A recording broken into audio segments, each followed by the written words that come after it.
Bonjour à tous, j'espère que vous allez excellemment bien. Aujourd'hui, on se retrouve pour parler Vendée Globe, pour parler également Jules Verne, 54e jour de compétition sur le Vendée Globe. On va revenir un petit peu sur tout ce qui s'est passé pendant la nuit et ça a été une nuit agitée du côté des concurrents. Donc on parlera de certains qui ont eu des problèmes, notamment Thomas Ruyant, notamment le Turquet bien fatigué, enfin voilà, on reviendra sur tout ça. Et puis on parlera également du trophée Jules Verne avec une évolution pour le moment de la situation par rapport à hier. Allez, n'hésitez pas à vous abonner à la chaîne, à réagir dans les commentaires, à mettre un pouce bleu, à partager la vidéo sur les réseaux sociaux, notamment auprès de vos proches, si vous pensez que ça peut les intéresser.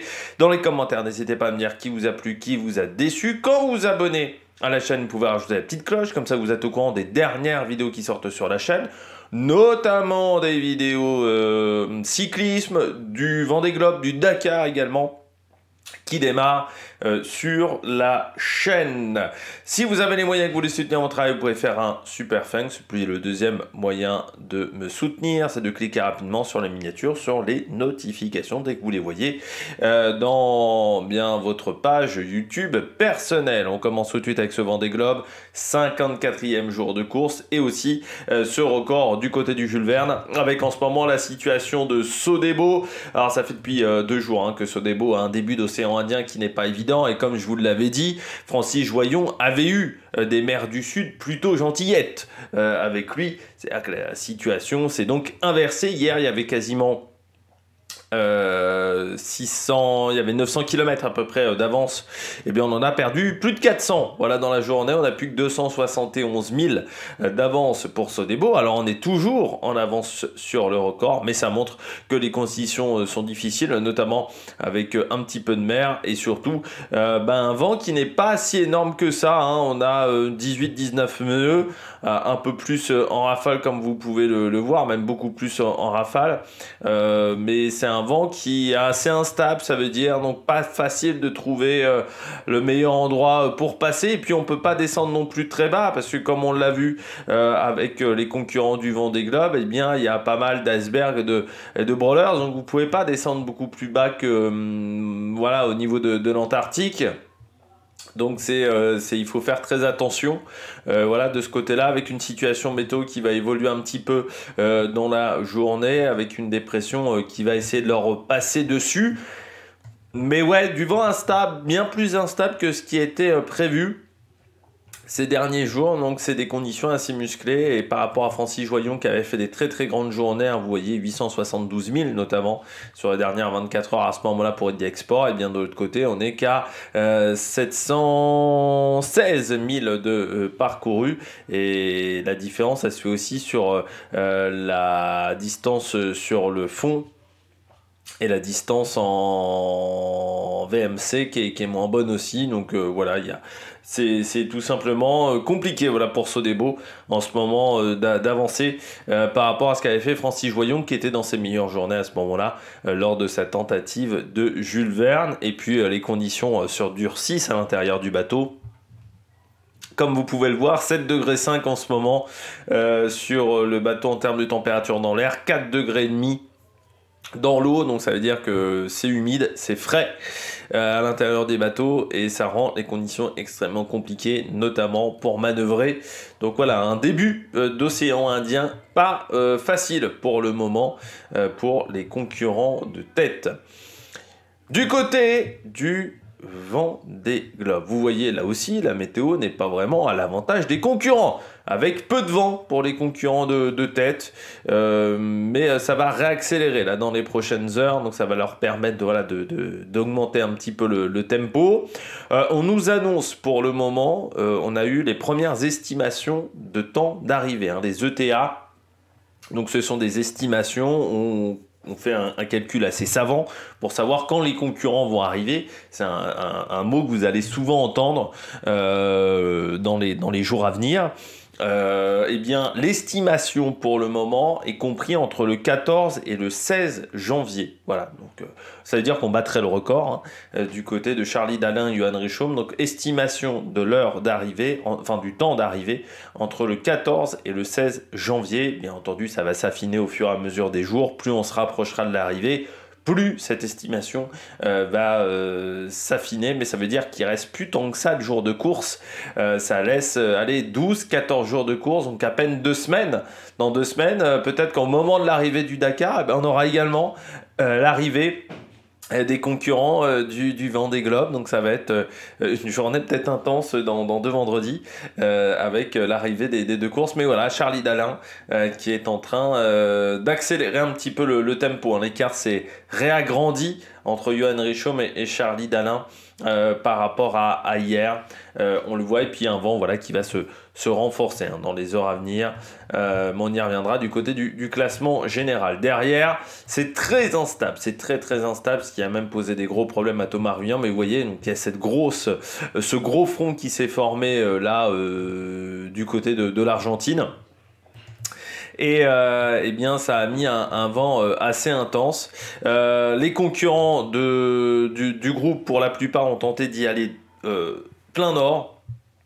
Justine Métro, elle a décidé de contourner. Bien, c'est peut-être pas une si mauvaise décision de la part de Justine Métro d'avoir été plutôt prudente dans cette situation-là, parce que certains bateaux ont vraiment souffert dans l'affaire, notamment Sam Goodchild et Thomas Ruyant, dont on parlera un petit peu plus tard, qui a eu beaucoup de problèmes. Pourquoi ? Parce que c'était très dense en nuages, donc il y a eu un gros orage pendant la nuit, et ça va pas vraiment être beaucoup plus simple dans les heures à venir, mais voilà, gros orage avec des conditions de mer qui étaient loin d'être évidentes. Parfois des rafales à 40-60 nœuds d'un coup, en sachant que je rappelle que c'est de la navigation au près, donc c'est vraiment encore pire que si c'était au portant. Donc je peux vous dire que voilà, les conditions ont été extrêmement difficiles pour les différents concurrents de ce petit groupe, et Justine Métro, elle a vu la porte se refermer, donc elle a décidé de contourner. Mais c'est pas si mal que ça au final pour Justine Métro. Je regarde même, elle n'a pas perdu tant que ça dans l'affaire.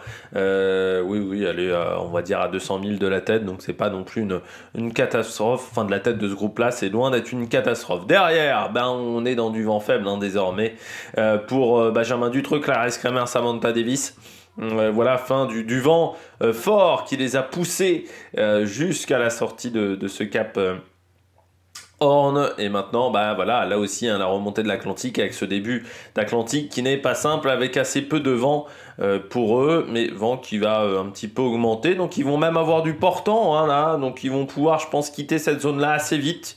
Peut-être dans 24 heures, ce seront peut-être les bateaux les plus rapides. Après, il va pas falloir rester trop longtemps là.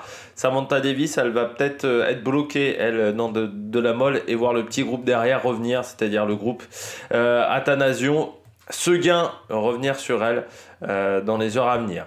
Normalement, Jean Le Cam va bientôt passer le Cap Horn, ça devrait être demain, normalement, dans la nuit, peut-être, pour Jean Le Cam qui va vite, qui a du vent. Pareil pour le groupe Alan Roura, Isabelle Yoshke, ça devrait être dans la journée de demain.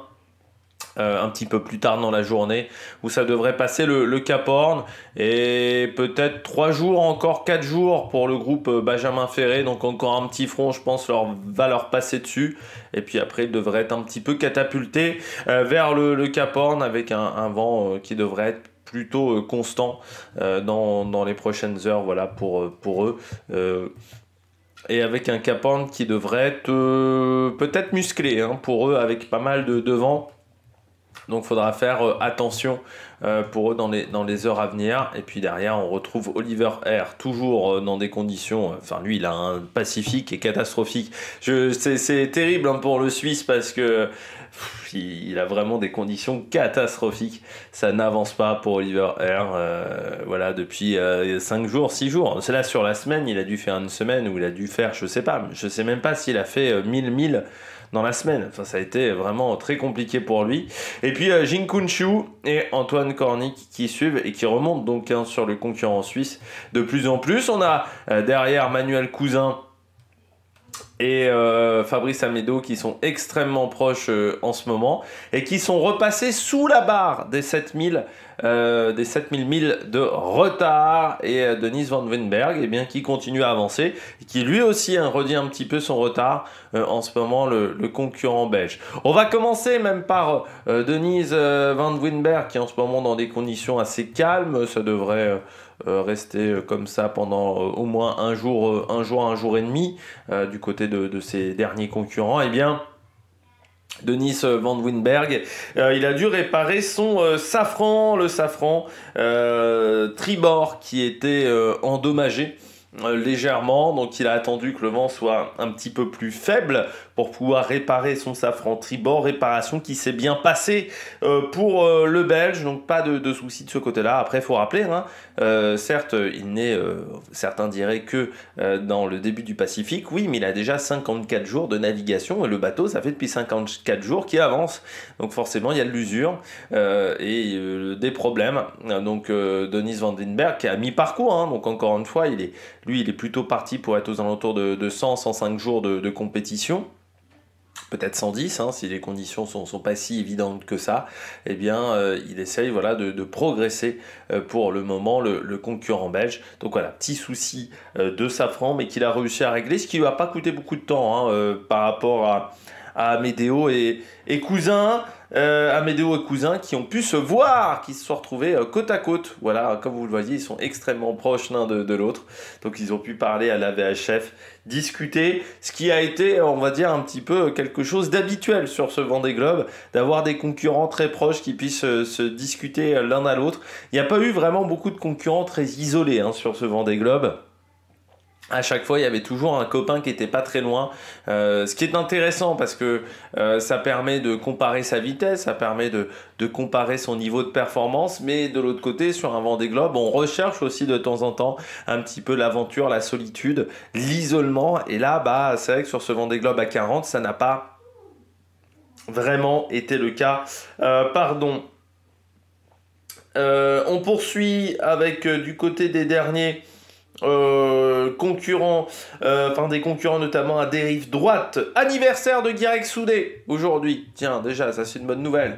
Un anniversaire, ça se souhaite. On n'en a pas souhaité, on les a beaucoup ratés sur ce Vendée Globe, mais du côté voilà de Guirec Soudé qui est dans le milieu du paquet. Vous pouvez le voir, Guirec Soudé, anniversaire. En plus, le rythme est pas mauvais sur freelance. Il fait un bon Pacifique hein, pour le moment, Guirec Soudé. Avec un bon petit tempo avec son bateau. Donc ça c'est intéressant. Il a plutôt été bon dans les mers du Sud, hein, Guirec Soudé. Parfois dans des conditions extrêmement difficiles, mais il s'en est plutôt bien sorti pour le moment. Donc anniversaire de Guirec Soudé. Du côté de Violette d'Orange, eh bien, on a parlé avec Kojiro Shiraishi. Il faut savoir que ce groupe-là, tout le monde est très proche. Donc Kojiro, il a indiqué en fait à Violette qu'il allait faire une manœuvre.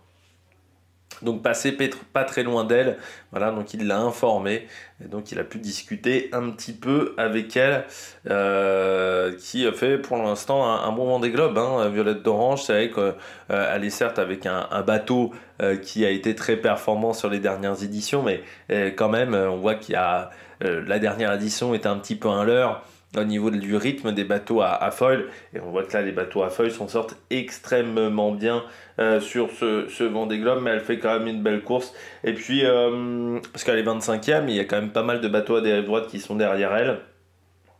Et puis aussi Tanguy le Turquet, fatigué. Voilà, Tanguy le Turquet, très fatigué même sur sa dernière vidéo de bord, fatigue physique d'un côté, parce qu'il a dit il a dû faire pas mal de manœuvres sur les dernières journées, mais aussi une fatigue nerveuse, hein, j'ai l'impression du côté de Tanguy le Turquet. Ces mers du Sud, ça commence à être long, et c'est vrai que 50 jours de course, j'avais oublié d'en parler quand on avait passé le 50e jour de course, mais c'est parfois là où on s'aperçoit qu'on est depuis longtemps seul sur un bateau et qu'on est en solitaire et qu'on est en difficulté depuis ce moment-là. Donc voilà, du côté de Tanguy le Turquet, une situation pas évidente à vivre, surtout que lui il a un enfant très jeune hein, avec Clarisse Kremer, que sa femme est également dans la même galère que lui, même si elle est un petit peu plus proche de l'arrivée. Donc forcément c'est pas toujours facile dans ce genre de situation. Et puis Benjamin Ferré, quelques réparations du côté de Benjamin Ferré. En fait, il a un problème d'hydrogénérateur. Benjamin Ferré, il n'en a plus qu'un de fonctionnel sur les deux. Et ce qui fait ça lui pose des problèmes, notamment au niveau de sa consommation de gasoil. Il a plus que 50 litres de gasoil. Donc il utilisait le chauffage jusqu'à maintenant.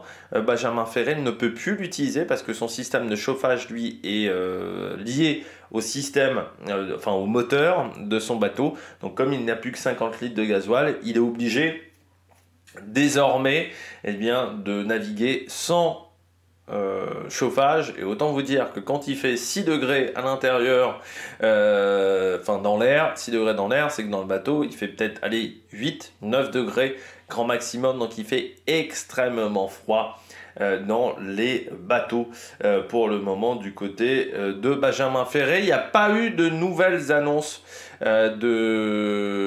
d'iceberg, contrairement à hier, en sachant que on a eu la confirmation par la direction de course de pourquoi la zone d'exclusion arctique n'avait pas été modifiée, enfin antarctique plutôt, n'avait pas été modifiée, tout simplement parce qu'à partir du moment où les premiers concurrents sont passés, on ne peut plus la modifier parce que ça voudrait dire qu'on modifie le parcours pour les derniers, ce qui pourrait soit les avantager, soit les désavantager. Donc on ne peut plus modifier le parcours à partir du moment où les premiers sont passés. Donc c'est ça la raison qui a fait que ce petit groupe-là n'a pas une zone antarctique modifiée et s'est retrouvé donc avec des icebergs qui étaient notifiés au maximum par la direction de course qui utilise notamment les images satellites de la zone. On a eu également Isabelle Yoshke en vacation, Isabelle Yoshke qui disait que même si Giancarlo Pedotet a eu des problèmes et qu'Alan Rohra aussi a eu des soucis, donc on n'a peut-être pas forcément vu sa baisse de performance au niveau du bateau, elle le dit elle, que son bateau MACSF va moins vite désormais et qu'elle va avoir du mal à tenir la cadence des bateaux de devant, parce que son bateau est moins bien équilibré et moins performant dans ce genre de situation. On poursuit avec Jean Le Cam. Jean Le Cam, eh bien ça se passe plutôt bien en ce moment pour Jean Le Cam qui va vite. Jean Le Cam qui a bien dormi. Voilà, si vous voulez avoir des informations de clac clac clac Jean Le Cam, il a très très bien dormi Jean Le Cam, il a même pas entendu son réveil pour tout vous dire. Voilà, il a fait encore un petit coma de sommeil. C'est un Vendée Globe qui est pas évident et puis voilà, il y avait un petit peu de bazar dans le cockpit, même si je trouve que ça restait quand même très propre. Il y a d'autres concurrents où c'est moins bien rangé que ça et ça peut être compliqué ensuite de relancer des voiles, ça peut provoquer des problèmes. C'est pour ça qu'il faut essayer de tout ranger, comme je dis toujours sur un Vendée Globe, il faut essayer de tout faire en temps et en heure parce que sinon après ça peut énormément se complexifier. Demander notamment à Michel Desjoyaux en 2000, ça a failli lui coûter un abandon. Le fait de ne pas faire de to-do list, et c'est pour ça qu'après sur toutes les courses suivantes il faisait à chaque fois des to-do list, il avait toujours des listes, donc voilà, une to-do list c'est une liste des choses à faire sur la journée pour ne pas reporter au lendemain, donc il était très organisé dans ce domaine-là. Donc voilà, Jean Le Cam, gros dodo, et puis bazar un petit peu, voilà, léger bazar dans le cockpit. On passe à Yannick Bestaven. Son équipe est arrivée à Ushuaia. Donc son équipe est arrivée pour réparer. L'objectif encore une fois est de finir cette course pour Yannick Bestaven, même s'il est hors classement. C'est sa dernière course en solitaire. Il l'avait dit avant le Vendée, c'est vrai qu'on n'en avait pas parlé. Il avait dit c'est sa dernière course en solitaire. C'est vrai que c'est contraignant le solitaire. C'est contraignant déjà personnellement parce que ça demande une grosse implication au niveau physique, au niveau préparation physique, mentale. Donc c'est dur à accepter. Et puis c'est dur d'accepter également la solitude, d'être loin de sa famille.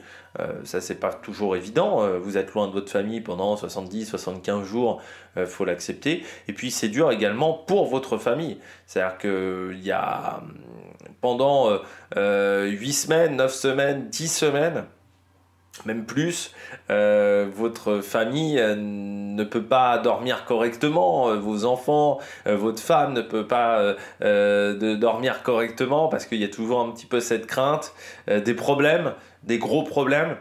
Donc c'est quelque chose que parfois certains concurrents n'ont plus envie de faire subir à leur famille. C'est vrai que passé un certain âge, alors Jean Le Cam, lui, arrive toujours à entreprendre ça, mais certains concurrents ont beaucoup plus de mal et ça peut se comprendre. Donc voilà, du côté de Yannick Bestaven, c'est son dernier Vendée Globe en solitaire. Il l'a confirmé de nouveau, les dernières courses en solitaire même, hein, au moins pour très longtemps. Damien Seguin, Romain Attanasio, donc on passait le Cap Horn au niveau des dernières informations. Et puis maintenant, on va revenir un petit peu plus haut dans le classement. On va commencer dans le top 10 avec Sam Goodchild. Pas mal de petits soucis techniques, voilà, pour Sam Goodchild avec Vulnérable, le Vulnérable d'ancienne génération. Il s'est retrouvé voilà, dans du vent mou, mais il a décidé de réparer de son vent qui était un petit peu mou dans cette pétole pour réparer des petites bricoles qu'il avait sur son bateau et qu'il devait faire. J'ai pas d'informations sur les réparations de Jérémy Bayou qui a eu pas mal de petits soucis techniques. Je ne sais pas s'il a réparé, s'il a pu réparer dans ces conditions-là qui ont été compliquées. C'est compliqué également pour Boris Herrmann. Souci avec son foil du côté de Boris Herrmann. En fait, son foil bâbord est difficile à manœuvrer. Il a du mal à le descendre et à le monter. Donc le foil est toujours là, est toujours présent sur le bateau, mais il a du mal à le monter, à le descendre. Donc forcément, c'est un souci du côté de Boris Herrmann, cette difficulté à manœuvrer ce foil, ce qui pourrait engendrer des soucis dans les jours, les heures à venir. Donc voilà, faire attention du côté de Boris Herrmann de ce côté-là. Et puis, le concurrent qui a eu le plus de problèmes sur les dernières heures, c'est Thomas Ruyant. Thomas Ruyant qui a été pris déjà dans un énorme orage. Regardez cette vidéo sur la page YouTube du Vendée Globe parce que c'est quand même très très impressionnant avec des éclairs un petit peu de partout. Donc j'espère que ça lui a pas posé de problème au niveau du matériel électronique à l'intérieur du bateau parce que des fois avec les éclairs ça peut vraiment dérégler tout le matériel électronique et notamment dérégler les pilotes automatiques et endommager les pilotes automatique, mais surtout son bateau s'est couché et dans une rafale à 60 nœuds, il a dit, en fait pendant 2 heures il s'est retrouvé quasiment dans une tornade, enfin voilà un vent qui était pas vraiment totalement prévu. Il savait que les conditions allaient être musclées, mais il pensait que ça allait passer sur les fichiers météo et il s'est retrouvé dans des conditions extrêmement dures. Beaucoup de vent, des pointes à 60-65 nœuds, donc extrêmement difficile, et ce qui fait que le bateau s'est couché et qu'il a perdu le J2, et on sait que le J2 c'est peut-être la voile la plus importante sur un IMOCA, que ça soit un IMOCA à foil ou à dérive droite, donc c'est vraiment un gros problème parce que c'est déjà une voile qui assure la structure du mât. Donc je ne sais pas si le mât est brinque-ballant désormais du côté de Thomas Ruyant. Il n'a pas donné l'information, mais c'est surtout une voile qui aide à la performance du bateau. Et là, ça va vraiment lui manquer pour la suite de la course. Donc ça va être compliqué d'aller chercher Sébastien Simon. Et puis maintenant, il va falloir qu'il se méfie des concurrents derrière lui qui vont en ce moment un petit peu plus vite, notamment un Paul Meillat qui fait en ce moment une remontée d'Atlantique Sud plutôt canon. Donc ça va être un vrai souci dans les heures à venir pour Thomas Ruyant qui risque peut-être de perdre cette 4e place au profit d'un Paul Meillat, mais au profit également du groupe Nicolas Luneven à Justine Métro. Et puis Charlie Dalin qui est monté au sommet de son mât. Charlie Dalin, il a profité du vent un petit peu plus faible pour monter au sommet du mât car il avait besoin de réparer du côté de la Bastac notamment. Il avait besoin voilà, de faire des réparations, Charlie Dalin, donc il a profité du vent un petit peu plus faible pour entreprendre toutes ces petites réparations. On regarde tout de suite le classement. Donc Charlie Dalin en tête. On va regarder tout de suite le concurrent de devant. Par rapport à hier, eh bien, cette avance qui a augmenté, hein, on était à 35 000 nautiques hier à 15h, et bien désormais on est à 62 000 nautiques d'avance. Et une avance qui s'est surtout faite pendant la nuit, hein, vers 23h.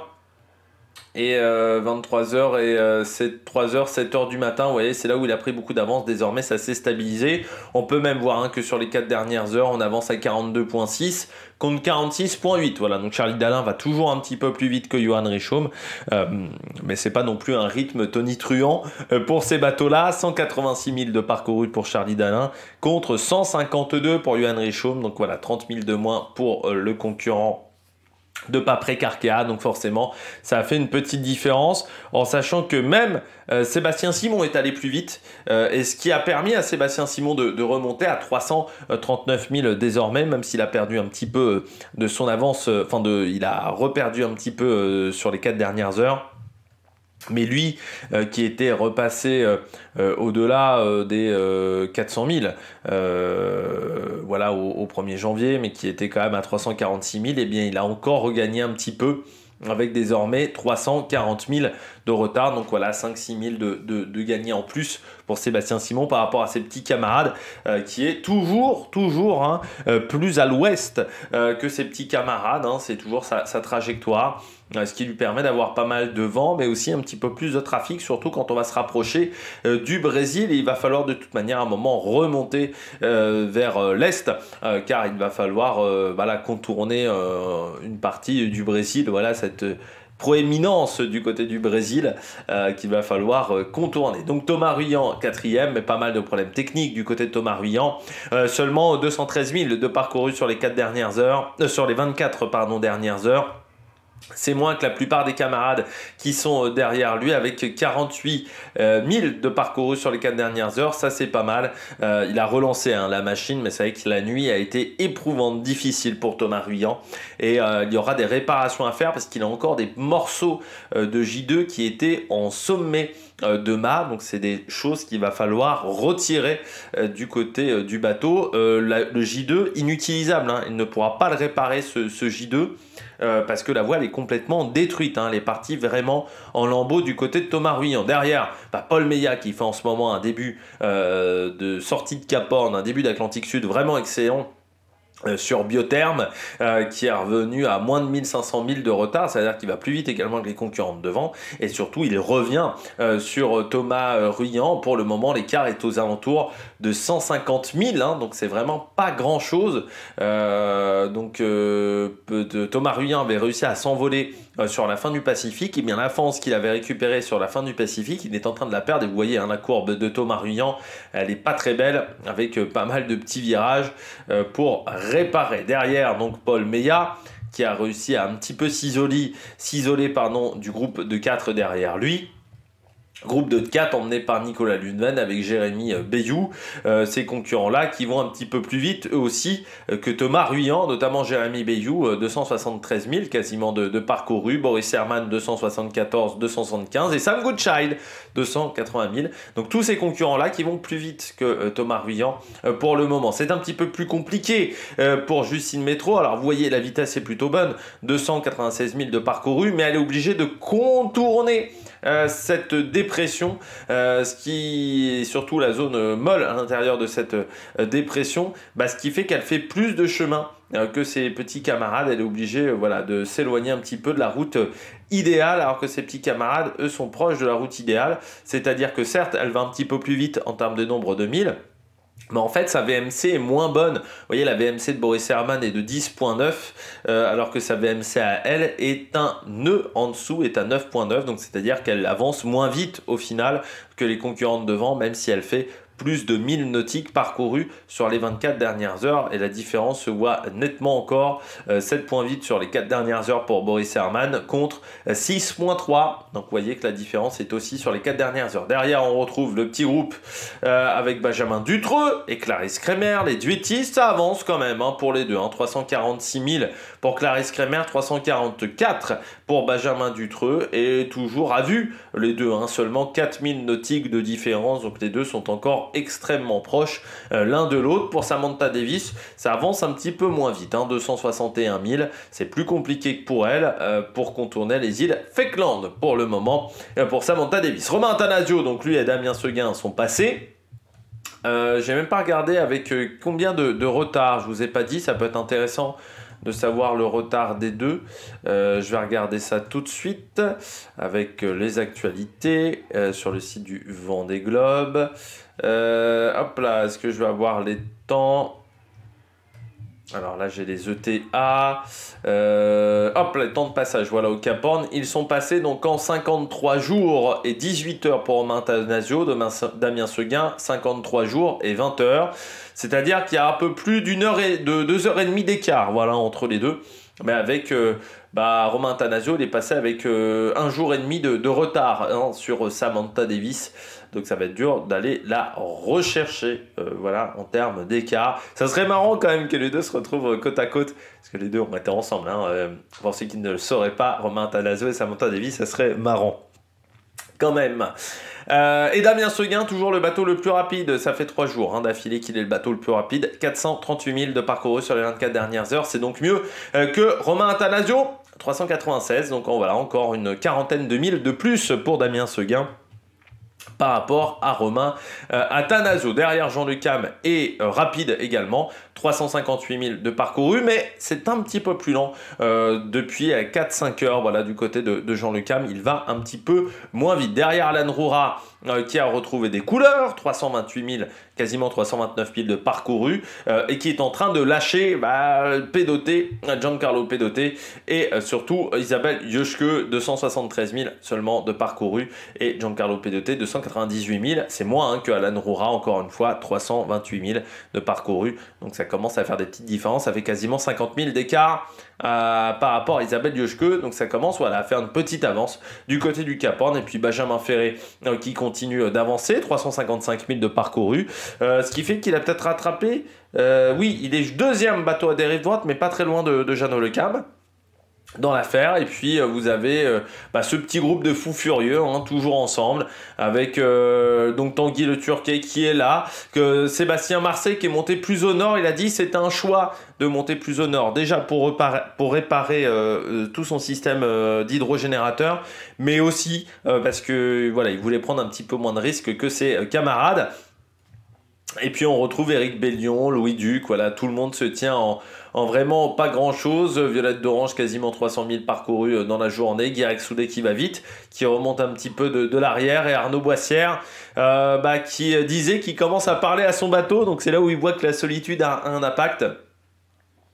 C'est qu'il parle énormément à son bateau depuis quelques temps.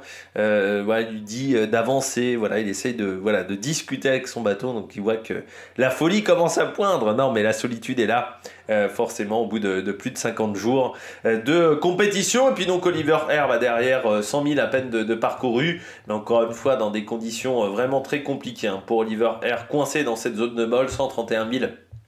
Voilà, de parcouru, ça avance pas. Antoine Cornic qui revient avec Zinkunchu, hein, les deux ont des moyennes assez similaires, hein, 263 000 et 247 000 pour les deux, donc c'est très proche en termes de performance. Et puis Manuel Cousin à Médéo, là aussi on est extrêmement proche, 226 000 pour Manuel Cousin, contre 228 000 pour non, c'est Cousin qui a 229 000 et 226 000 pour Amédéo, donc il y a à peine 2,5 d'écart, donc c'est vraiment très proche. Et puis on retrouve Denis Van Winberg qui lui va un petit peu plus vite.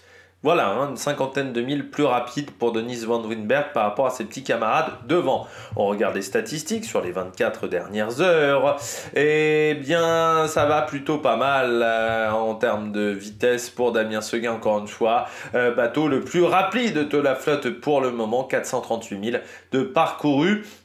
Si on compare à Romain Attanasio, c'est 80 km de plus voilà, qu'a effectué Damien Seguin par rapport à Romain Attanasio. C'est ce qui lui permet de revenir. Troisième de ce classement, c'est Jean Le Cam, et Jean Le Cam est seulement à 358 000. Donc c'est pour vous dire que ça a été une journée quand même extrêmement lente pour le moment.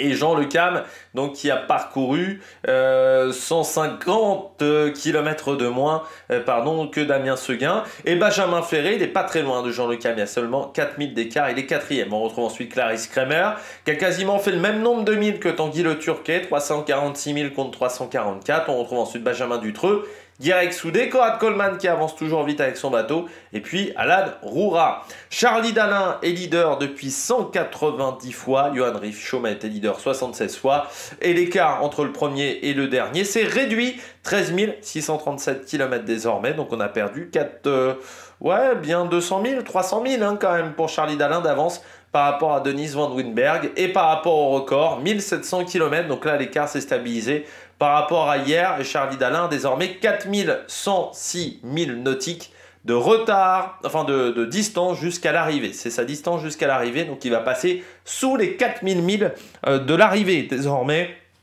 pour Charlie Dalin, donc ce qui fait un 8000 km à peu près, hein, si on parle en kilométrage, parce que c'est à peu près 1 pour 2, donc c'est moins de 8000 km désormais à parcourir pour Charlie Dalin.